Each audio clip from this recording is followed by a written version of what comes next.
Hello, magandang hapon po sa inyong lahat. Si Kuya John po ito. Last October 30, nag-conduct po tayo ng online free review. Tungkol po ito sa board exam sa pagiging PRC real estate broker. Malamang next year pa po ito, no? Kasi tapos na po yung examination last April. And I think last November this year, 2024. So ito, gaya ng sabi ko, last October 30, 2024, yun po yung Series 1 ng review natin. Itutuloy po natin at gagawa tayo ng online free review, tanong-sagot ang gagawin natin. Ito po, ang question natin, Miss Beautiful will get married this year, 2024, and will enter into a prenuptial agreement with agreement on complete separation of property regime. Okay, complete separation of property regime. Now, what will be their property relations after marriage? The answer is separation of property. Separation of property. When soil is deposited through the gradual deposit by the flowing of river in the property along the river, the deposited soil is called alluvium. Ulitin po natin when soil is deposited through the gradual, take note the word here, gradual deposit by the flowing of the river in the property along the river, the deposited soil is called alluvium. Next question. A Filipina citizen got married to a foreigner in August 3, 1998. In such case, the Filipina may still buy land in the Philippines provided the answer is she has not renounced her citizenship. Sige po, tandaan po natin na yung Family Code of the Philippines nag-talk effect yan last August 3, 1988. Ito po, nagpakasal siya si Pilipina August 3, 1998.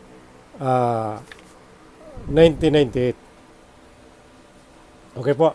Next question. An owner is obliged to utilize the land for not only for himself but also for the general welfare. It is referred to as the principle of steward concept of ownership. That is the answer. Ulitin natin yung tanong. An owner is obliged to utilize the land not only for himself but also for the general welfare is referred to as the principle of steward concept of ownership. Next question. An owner is said to be an owner in a fee simple, which means that the owner has the bundle of rights. Remember, the bundle of rights, the right to possess, the right to dispose, and other rights. So, if an owner is said to be an owner in fee simple, which means that the owner has the bundle of rights. Next question. The best evidence of ownership of a one-bedroom condominium unit, that person has the CCT or the Condominium Certificate of Title. Okay? What is the best evidence of ownership of a one-bedroom condominium unit? That person has a Condominium Certificate of Title. Now, next question. What is a proceeding which the government undertakes in the exercise of its power to take private property for road widening and payment of just compensation? Remember, road widening is for public use, for public purpose, and payment of just compensation. That proceeding is called expropriation. The right of expropriation that right belongs to the government. Next question. A natural-born American citizen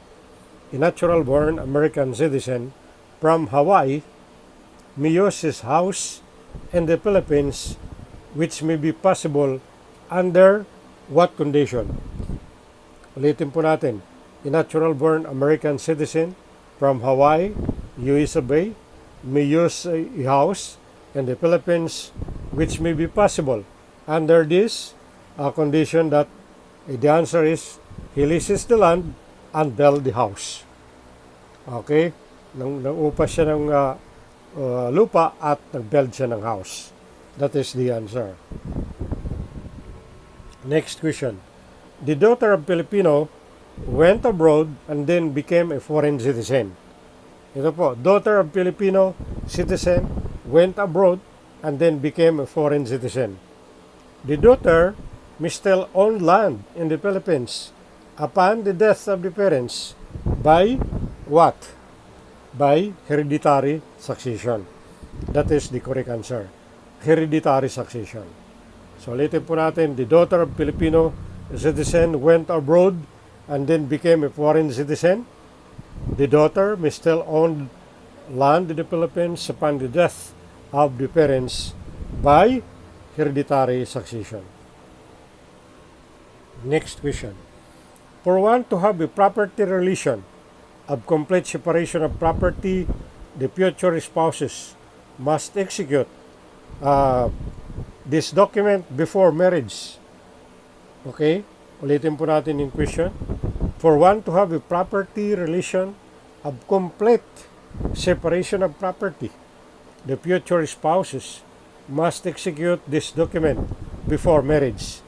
That document is called prenuptial agreement. That is prenuptial agreement.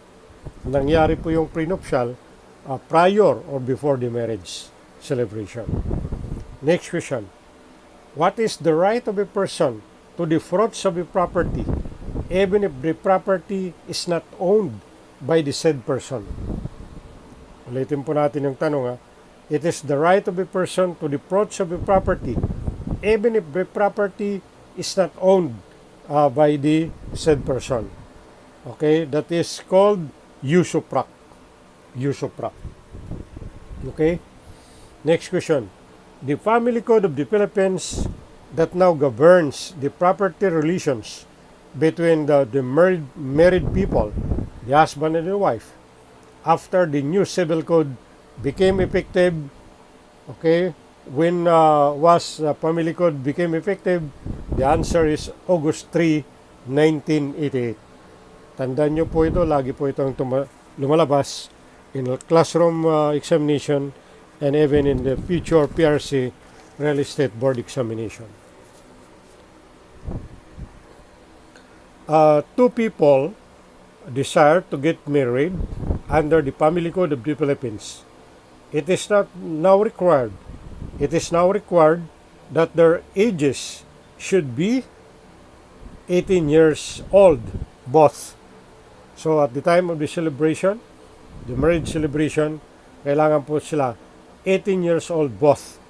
Ulitin po natin yung tanong. Two people, the man and the woman, desire to get married under the Family Code of the Philippines. It is now required that their ages should be 18 years old both. Okay? It is a voluntary limitation.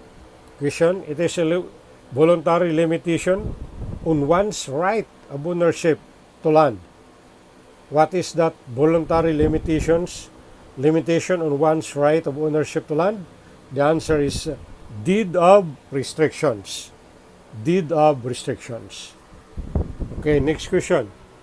Our vlog now is 9 minutes and 38 seconds.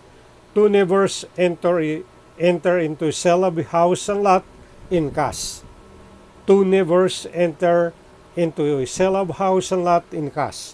This type of transfer is referred to as private grant.